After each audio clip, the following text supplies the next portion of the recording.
Welcome to the Muslim Philanthropy Podcast. My name is Muhi Khwaja, co-founder of the American Muslim Community Foundation. Today we are honored to have Jeremy Courtney on from Preemptive Love. Welcome, Jeremy. Thanks, Muhi. Glad to be here.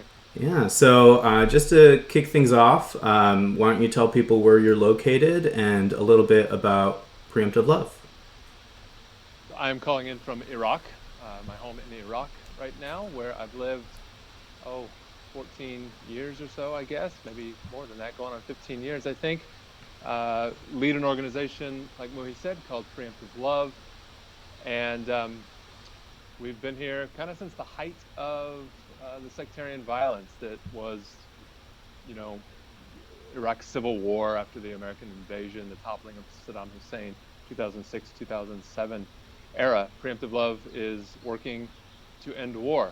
And we've been at the forefront, on the front lines here in Iraq for a number of years. Our work has then spread from Iraq into neighboring Syria, Lebanon, and in other, really tense and kind of emergent conflict zones across the world, including right now Venezuela and Mexico and the United States, where frankly we're very, very concerned about kind of all the signs that we've seen over the years in other countries where civil war is about to break out. I don't think it's something to be taken lightly in the United States right now Yeah. Wars in general, it's like a very tall order to kind of bring back peace and have society come back to what you would want to call normal. Obviously in today's climate with COVID-19 and everything in between, whether it's political instability or government infrastructure, I could imagine there's so many different challenges. And what do you feel are kind of the main areas of focus? Like, you can focus on building relationships with the government, you can focus on building relationships with the people, you can focus on trying to help with infrastructure. What do you feel over these 14, 15 years has kind of been the most meaningful? Yeah. There's a number of ways to look at impact or what is meaningful, what is effective. Certainly no one organization, no one government, the UN, no one can be tasked with solving it all or tackling it from every angle. So the approach that we've taken, kind of the corner of the issue that we've chosen to latch onto and really work for is more that ground up level.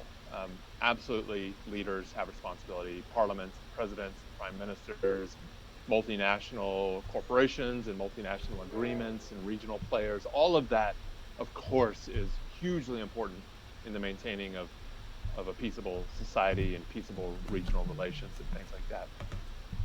But from the top, there's an interplay, right, between the top of government and those on the ground. And so we really focus on the ground. We focus on trying to do economic development and ensure that people have what they need to survive. We focus on trying to keep an eye on the kind of canaries in the coal mine, so to speak, to make sure that we are not only left reacting to violence, but we are, in a way, as we've said in our name, preemptive. We are pre-acting before things completely go off the rails. We can pay attention to kind of emergent sectarian or ethnic, tribal, racial conflict. We can be aware of the impact that economics are going to have on people starving or going without the medical care they need, or finally, seeing their schools shut down. Those things can all be kind of leading indicators of where and why people get drafted into violence. Militias, groups like ISIS, gangs, those things all prey on vulnerable, desperate, hungry, agitated, angry, disaffected people. And so we work at that ground level to try and work across communities and across societies to make sure that we can stop the outbreak of violence and protect vulnerable people from getting recruited into violence, and to work to change the ideas that might lead us to do harm and do violence against each other. Right. And I want to get into your background a little bit, but before we jump into that as well, Your book Love Anyway, I think it shares a vision for all of this as well, and peacemaking, conflict resolution, how you integrate activism and spirituality and leadership. Obviously, you were talking about like the sectarian divide. Muslims and Christians and other faiths living together in a conflict zone. Tell me a little bit more about how it's been navigating that spirituality aspect of peacemaking in Iraq. Yeah. Well, the book goes deep into this. My book, Love Anyway. It's I imagine it's something that many of our listeners here, our friends here, would know firsthand.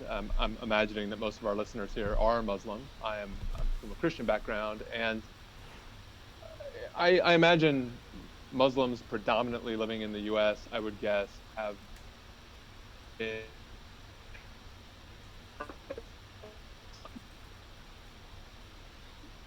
and to make you more like them. That was very much my way and my posture coming out of the September 11th attacks and the September Mm, 11th years. Uh, I was from I was from Texas, where a fair amount of people kind of took the posture of let's bomb them back to the Stone Age. It right. was deport those who are already here, Muslims who are already here, foreigners who are already here, so to speak. And then as we looked toward Afghanistan and then later Iraq, it was like let's wipe them off the face of the map, kind of thing. That wasn't exactly our posture. That wasn't exactly my posture at the time. I thought I was more enlightened than those people, and I thought it was inhumane to just talk as though we would bomb Muslims off the face of the earth. So while a lot of my friends and neighbors were grabbing their guns and going off to war, I really took a much more enlightened approach, I thought, and that was to grab my Bible and go off to war. Mm, And it wasn't for years. It was years until I realized through a profound spiritual awakening. I was living in Turkey at the time as a undercover missionary, and I it, I realized through this again like kind of profound spiritual moment that I was not looking for and not prepared for, that I was kind of a mirror image of these soldiers grabbing their guns and going off to war. Whereas I thought I was enlightened, we were both actually working for the same thing on wow. some level, which Yeah. was essentially the eradication of Muslims. Mm, I didn't necessarily want Muslims dead. I thought that was too far. I just didn't want Muslims to be Muslims anymore. And yeah. so at the end of the day, we were essentially working for the same thing. And I had to reckon with the fact that I had been weaponized into the war on terror, recruited into the war on terror, deployed as a foot soldier in the war on terror, Mm, even though I was an otherwise, kind of buttoned up, nice looking, undercover, lying, duplicitous missionary. And it was my whole world came tumbling down. I mean, ultimately, yeah. because my whole identity had been bound up in that. My sense of what my purpose was in the world was tied up in that. My sense of righteousness before God was tied up in that. My sense of identity back home was tied up in that. My paycheck was tied up in that. And Right. so um, it it took a long kind of road of deconstruction, so to speak, to rebuild an identity and find my way in this world again that wasn't predicated on destruction, but Hmm. was really predicated on something more transcendent and truly inclusive. Yeah. I really appreciate you sharing that, Jeremy. And that's like a moment of introspection that helped you grow. And if you can realize that, you can help others kind of realize that as well. And I kind of chuckled when I heard you say undercover missionary. So, like, can you unpack that a little bit more? What you meant by that? Well, it seems that we were so outraged about these Muslims coming to our country and concealing their identity and forming these cells where we met in Mm. living rooms and came up with these secretive plans to get us. We were so outraged by that that we basically adopted much of the same structure and went out and did it in reverse Wow. to other Muslims in other countries. We went in, Mm-hmm. we hid our identities. We told the authorities that we were there for reasons other than what we told donors back home, churches back home. Yeah. We sent out secretive newsletters with code language, Hmm. knowing full well that governments might be spying, internet service providers and governments might be spying on us. And so we developed a whole kind of code language for how to talk about missionary work and Right. what it was we were. And it all just it had this air of like intrigue, and it was like kind of CIA espionage stuff. But then we took such offense when Muslims accused us of being a part of the CIA. It was like, how dare you? We're not part of the CIA. I mean, yes, we adopt many of their tactics, but Mm. but our aim isn't Americanism. We think we're bringing kingdom of God to earth kind of stuff. And again, like as an American evangelical from the South, it can be hard to understand how wrapped up in the flag Sure. you actually are Yeah. until it's too late on the one hand, or you've done a lot of trauma and a lot of damage and hurt to others, or until you just have a complete falling out with it, which was more my story. Yeah. So let's go into that story. So like Jeremy as a high school student through college, kind of like where you grew up. Take us back there. So my grandfather was a post-war drunk who ended up having this profound spiritual awakening, became a Christian in a almost drunken stupor, a hangover kind of state on Mother's Day in the early 1960s, when my grandmother said, "The only thing I want from you for Mother's Day is to get your drunk self up and come to church with me." So he gets up, goes to church, and has this really profound spiritual moment in church, and becomes a Christian, and really dedicates his life in a meaningful, deep way to his faith. Goes on to become a pastor, raises the family in a devout way.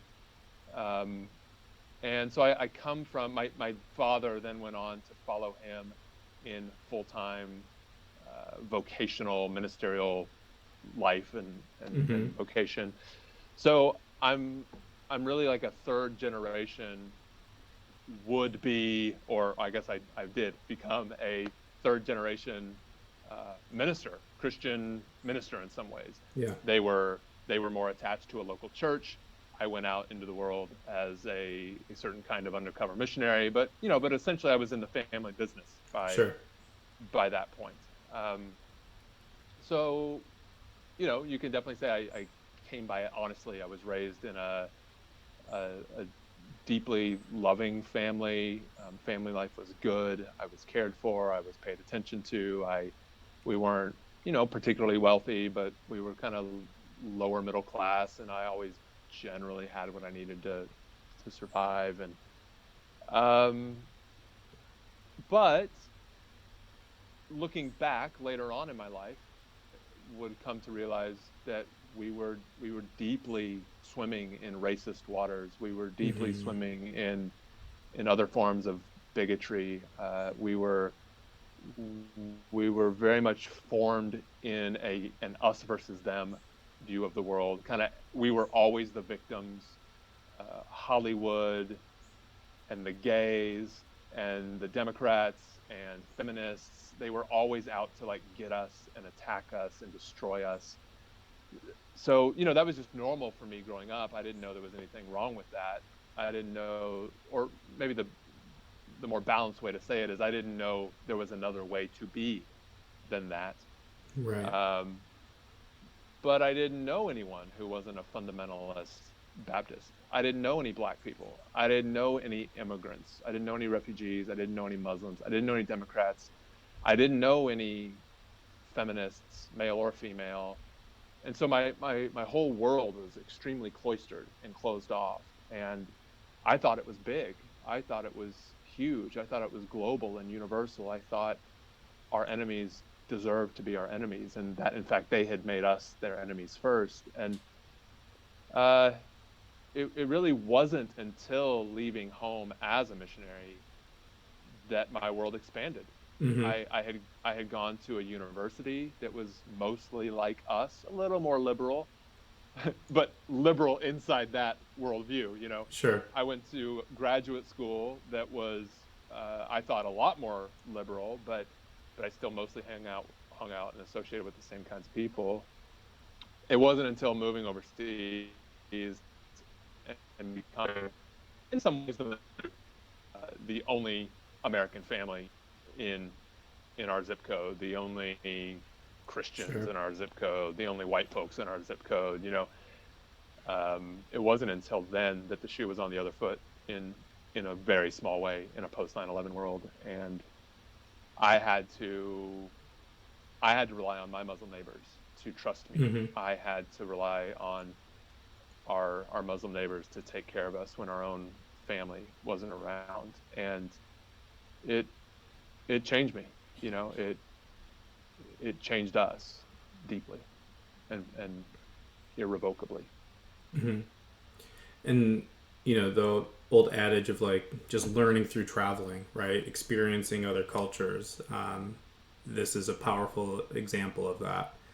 The title of this podcast is Muslim Philanthropy Podcast, but even just in your own world, like philanthropy is known as the love of humankind, right? And either growing up or now, like what does philanthropy mean to you?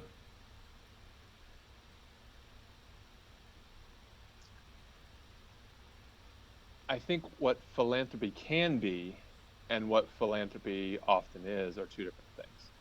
Yeah. I have had a front row seat to both. I have seen philanthropy be guilt assuasion, Yeah. where there's a kind of like, I don't want to feel bad about the world, so I give money so that I can make myself feel better. Um, you can see that happen across all the various lines of identity that we've briefly touched upon: Mm-hmm. nationalistic identity, religion, race, gender, sect, all that kind of stuff. I give to the other side because I don't want to feel bad about what I am or what I have. You can see philanthropy be, I give to my side because I want to reinforce what I am and what I have, and I Mm-hmm. fear that there's someone else out there to get it. Um, and then you see, you can see there's this story that I grew up, my grandfather always preaching this sermon about uh, Yahya, John the Baptist, right, is Yeah. proclaiming the coming of the Lord, and it's this story drawn from the early prophets, and it's this story about bringing the mountains down and filling the valleys up. We're on video here. If you're not watching the YouTube version, I'm kind of lowering the mountains and filling in the valleys with my hands, so that all flesh will see the coming of the Lord. That's a paraphrase of how it Right. reads. And the notion there is that the parallel I'm making here is that there's a chance for philanthropy, for our giving, for our kindness, our service, our zakat, to lower mountains, Yeah. to lower obstacles that Mm-hmm. prevent us from seeing, for apprehending, for laying hold of. And then there's a way for us to fill up the valleys, the things that are lacking, the things that Right. are deficient, where we're deficient, that keep people in trenches, so that they also, by virtue of being sunken down or in a sunken place, cannot see the coming of the Lord, so to speak. Mm-hmm. That's how I see the ideal philanthropy, is that it Sure. should aim to kind of get us all on a kind of equal footing, a kind of equal ground, so that we can all enjoy the world that that we get to have here together, the world that we have the opportunity to build here together. So the bringing low and the building up so that we can all stand on equal ground. That's what I Yeah, aim for in my life of service and giving. and that's great. It's like restorative justice, or bringing equity and access to those things to people who may not have started with it. Um, Yeah. so, the work that Preemptive Love does in peacemaking and trying to end war, I think would heavily be your answer to this question, but I'd still like to pose it in the sense that if you could solve one issue in the world, what would it be? You may think I'm going to say to end war, that I would want to end war, but it's actually not that. If I really just could wave, my wand or whatever over one issue, it would be a lot deeper than that, Mm-hmm. because war is just a symptom. War is just a Sure. reaction to Mm-hmm. something deeper, and I think that I would want to go for the deeper thing. Let's Yeah. not go for the symptomatic response. Let's go for the roots. Right. And the root of war is fear. Got it.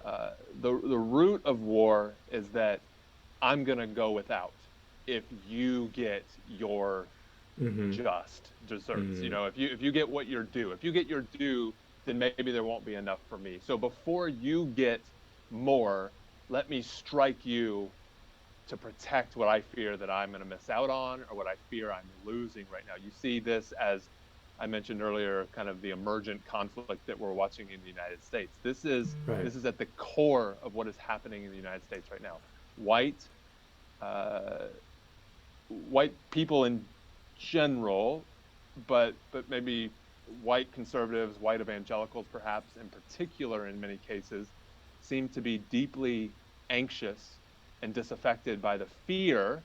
That's the word I want to fixate on. The fear Mm-hmm. that the world that is emerging is so foreign from the world that we have ever known, Right. that it it's extremely disorienting at a pace that is making many militias and small emergent kind of terror groups, and the white terror groups in the U.S.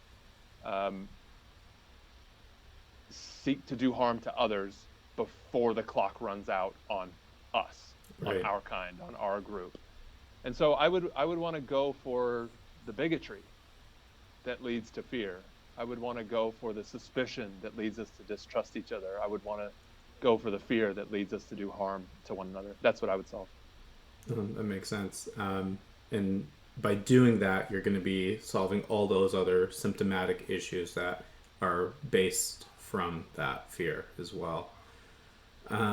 So I'd love for you to talk a little bit more in depth of the different types of programs and services that Preemptive Love has in trying to create this peace building, and all in all the different countries that you operate in as well, and kind of why you chose to live in Iraq and are still there. Yeah, so we often talk about the big picture of what we're trying to do is we're trying to build the largest, most diverse community of peacemakers on the planet to end war. And it's important that it be large if we're really going to be effective in ending war, because, I mean, frankly, it's easier to tear something apart than it is to build it up. And so we need a lot of points of light in every country, in every emergent conflict, in every chat room, in every comment section. There's got to be a lot of us to outshine the darkness. Right. Um, it's got to be diverse, because we've seen what happens when we get into our own echo chambers. And every single one of us and every single grouping of us are susceptible. We've seen the, the terror that a group like ISIS can unleash in my backyard here in Iraq, committing genocide against any number of people who are not like them. And we see it in the white terror groups that are emergent in the United States that I was just talking about as well. And really, everyone in between is prone to the echo chamber. So it's important that we have diverse voices in our life, diverse perspectives, diverse experiences in our life. That is the thing that has the greatest potential to transform our fear into deep appreciation, our fear into actual love. So largest, most diverse community of peacemakers, that orientation of not just tolerance, not just putting up with, not just coexisting, not just living side by side, but really seeking to make peace, to seek flourishing, to seek transformation on behalf of anyone and everyone that we come across. That's different than pure activism alone. That's different than pure humanitarianism alone, quite frankly. There are ways to just hand out food that Right. don't seek to make peace, that don't seek a deep connection or a deep transformation of the other. So, largest, most diverse community of peacemakers on the planet. It's important that we build something that's really global to us, because we've seen the ways in which actions in one country lead to reactions and dominoes falling in other countries. The US is one great example of that. The US has been very, very sick for years, and our sickness is causing other people to get sick across the world. ISIS, on the flip side, is another example of that. ISIS is a cancer, and we've seen them grow large in places like Iraq and Syria, and we've seen the way that that can spark off other offshoots and terror cells and lone wolf kind of stuff, so to speak, in other parts of the world. So having a global orientation to what we do together as a community is really important. So that's like the high level framework that we often talk about. But when I bring that down to the ground level, there's two or three things that we really focus on. One, we call it emergency relief, making sure that we get into conflict zones where bombs are still falling and snipers are still sniping. We try to get there faster than anyone, so that we stop the outbreak of violence. We've found that when you leave suffering people to suffer, when the food doesn't arrive on time and the medical support doesn't arrive for days, those people can get more angry, more agitated, more upset with everyone else in the equation. And sometimes we use words like radicalized or whatever, but those are moments where you can see people turn on others who might have otherwise been there to help them.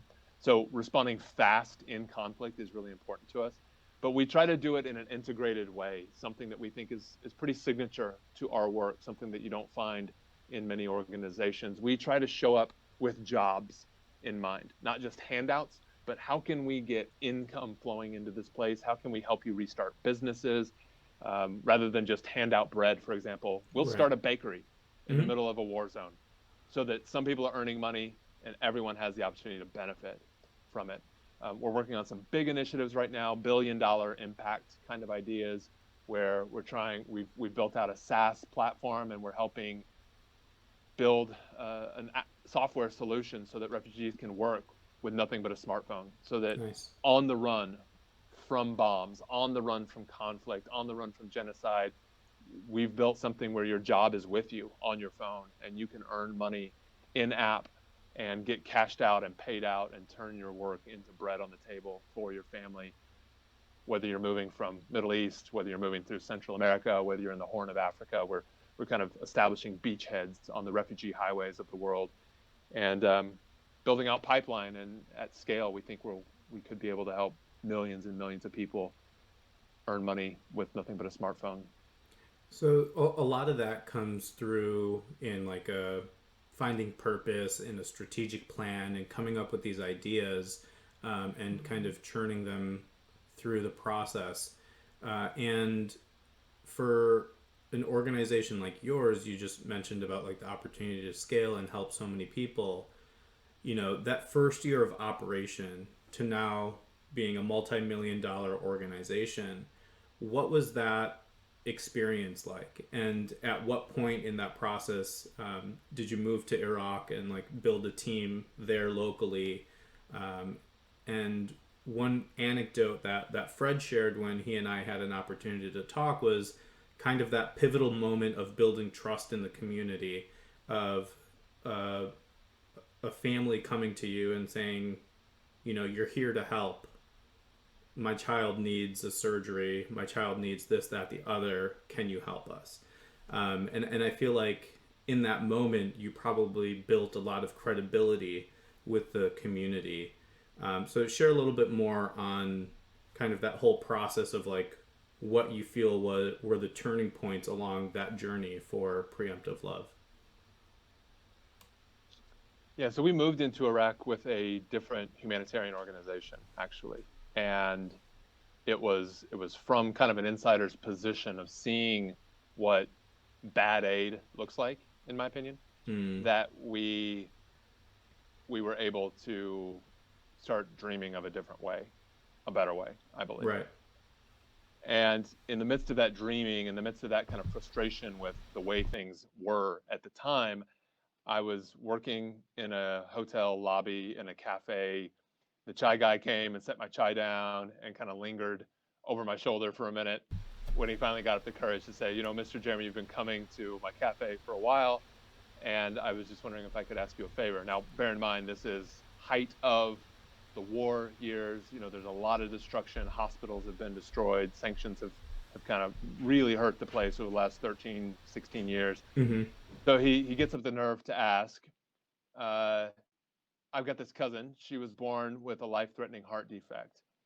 And after all these years of UN sanctions and now Al-Qaeda killing our doctors and nurses and assassinating people and hospitals being bombed out, there's really no one left in Iraq who can help our family. You're an American. I know you came here to help. Would you help my little cousin get the life-saving surgery she needs?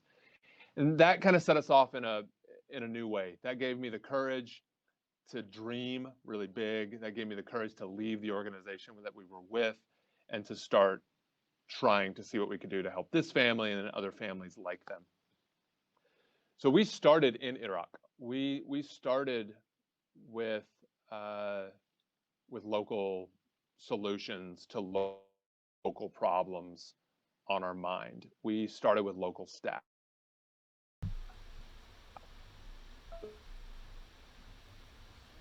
And we've taken, I mean, a high trust, high hands-on approach ever Mm-hmm. since. We're 14 years in, I guess now, and I mean we still have me and executive leadership living in Iraq. I could leave. We could leave. We could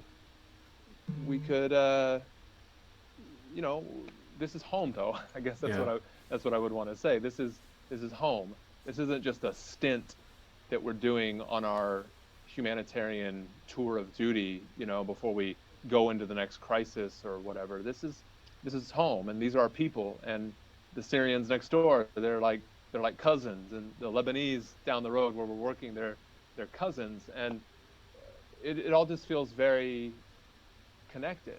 Um, trust is trust is everything in this kind of work where people have been betrayed by outsiders, people have been betrayed by those with money, people have been betrayed by foreign powers, they've been betrayed and let down by aid organizations and NGOs, they've been betrayed by neighbors. And I mean, the stories of hurt and harm and betrayal that run through the region are numerous, and it makes it a bit of an uphill climb when you want to dare to be a foreigner coming in here hoping to do right by people when everyone's got a story of how they've been done wrong. So, you can take an arrogant posture and say, don't you understand all that I've sacrificed to be here to help you? Mm-hmm. Or you can take a humble posture and realize I've got to earn my place here. And I got to earn my place here every single day. Yeah. And that's probably how it should be. I probably shouldn't just get an immediate pass. I I I think, represent something. yeah, what you shared about just the arrogance versus humbleness, that's so relative to just relationship building, right? In terms of whether it's with the family or friends or partnerships and organizations. And a lot of times we just get mixed up in the, well, I've done X, Y, and Z, rather than how can we help one another? How can we build something together? So I think that makes a lot of sense for me in particular. Yeah. So, you know, Preemptive Love is a fantastic organization, and you've really kind of helped it grow through all of these years. What do you think was that moment of, a small organization to now a large organization? Like, where did you see the shift, whether it was in recruiting more donors, whether it was in getting more volunteers on the ground, and how did you lead through that organizational shift? I think the when Aleppo changed hands in December 2016 and came back into government control, it was a really critical moment for us. It was a heart-wrenching moment for many people across the world. Families were torn apart by their view on things. The Syrian civil war had been, raging on for quite some time. At that point, there were some who, well, I'll stay out of the politics of the various perspectives, but it was a big moment, right? And it was big in the news for a long time, Mm-hmm. for a couple of weeks there, solid at the tail end of President Obama's presidency, back when we could have news cycles that were multi-day news cycles and 1 week news cycles, before there was a new headline thing every 24 hours. And we were able to be very fast in responding to the needs of the people of Aleppo. We'd already built out some team, we'd already built out some network, we'd been staging for it for Mm-hmm. weeks ahead of time. We knew Yeah. something was coming, and we thought it was about to go down. And so we had pre-positioned resources. I mean, this is what you get when you're on the ground. Right. You get the early read on things. And so we had pre-positioned resources, and we had pre-positioned some strategic plans of what we would do, and we responded fast. And because we responded fast, we were in the news. We were on all the who you should give to lists Yeah. that emerged around the world. And I think what happened in that moment is we brought in so many tens of thousands of new donors and so many millions of dollars in a Yeah. short period of time. We vastly diversified our donor base and who we were talking to, Right. and really accelerated our dream of becoming the largest, most diverse community of peacemakers on the planet. We now had significant numbers of Muslims at the table, Right. greater number of Muslims at the table, helping fund our work than had been true before. And the importance of having a diverse donor base cannot be overstated. When all of one group is in charge of the money, that profoundly impacts the freedom that you might feel as a leader, or the risk that you might take as a leader to do certain things. And we really jumped years ahead in that moment in diversifying our donor base, that has been central to giving us the courage to continue to lead forward, and to keep working on diversifying the fullness of what it is that we're doing, from donors to staff to the people we serve, and Right. partnerships, everything in between. So, if you could share a challenge that either your organization or you see other nonprofits facing today, and what are some of those solutions? Like you just shared about, diversifying donor base and stewardship and keeping them engaged, and especially as an organization that's not run by any one faith and doing a lot of work across the globe.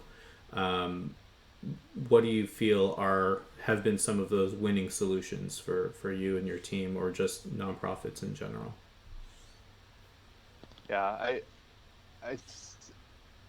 I think one of the biggest challenges that we as nonprofits are going through right now is what we often, I don't know who uses this term, but some of the people I talk to talk about the starvation cycle, where Mm. frankly there's a lot of donors, family foundations, philanthropies, maybe even larger foundations, who give money in a certain way that it only is going to extend to cover either certain costs, like there's some donors who don't want to cover what they call overhead Right. costs, Right. the kind of so-called electricity bill Mm-hmm. or the CEO's salary or the fundraising costs. Yeah. That's one way that philanthropy can put service organizations in a starvation cycle. Sure. And then the other way is to only make gifts that are like one-time gifts Yeah. that leave nonprofits and service organizations always having to come back for more, Mm-hmm. and without knowing, are you in it with us or are you not in it with us? Both of those things, and we could do a whole podcast at some other point on this, but both of those things can really put leadership and the people that we're trying to serve Yeah. in a starvation cycle. Totally. And so I see that with a lot of my nonprofit colleagues and friends, and I hear it from the people on the ground, even, refugees in Mm-hmm. camps that we're serving, who are like, here's what we need, but here's what the other organization came by and offered. Right. And when we told them what we need, they said, sorry, we can't help you with that. The donors only gave us money and only Wow. gave us permission Yeah. to give you this service instead. Yeah. And the model that we're trying to forge is more of a long-ranging, people-first model. Mm-hmm. Not philanthropy first, but like, let's all get in our sights who it is we're trying to serve. Right. I think we can all agree, when we slow down and think about it, what we're trying to accomplish here is we are trying to make sure that the most vulnerable people get what they need. And neither me, nor my staff, nor the donor, an ocean away, we don't all necessarily know what the refugees, let's just call them in one case, we don't know Mm-hmm. what our refugee friends are going to need Yeah. a month from now. They're going to have to tell us that.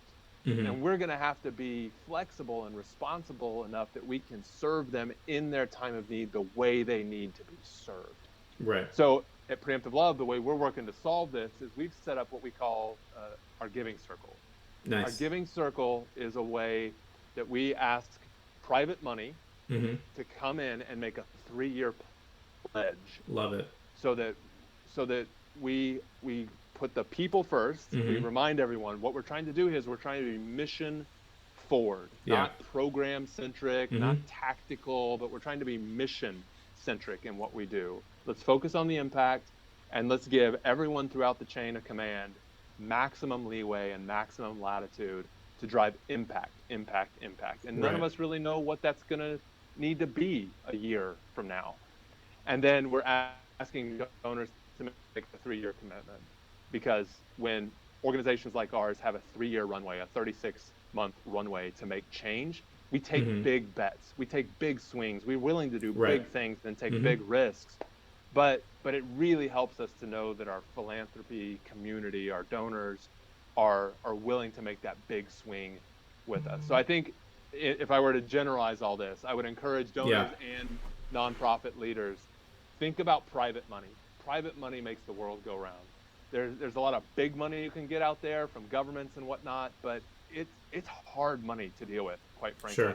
If you're a private donor, you are so important to organizations like Mm-hmm. ours. So private money is key, and then recurring money is huge. If you can get donors to give to you every month or every year and make a pledge for it, you can make some big changes that way. That's what Yeah. we're doing.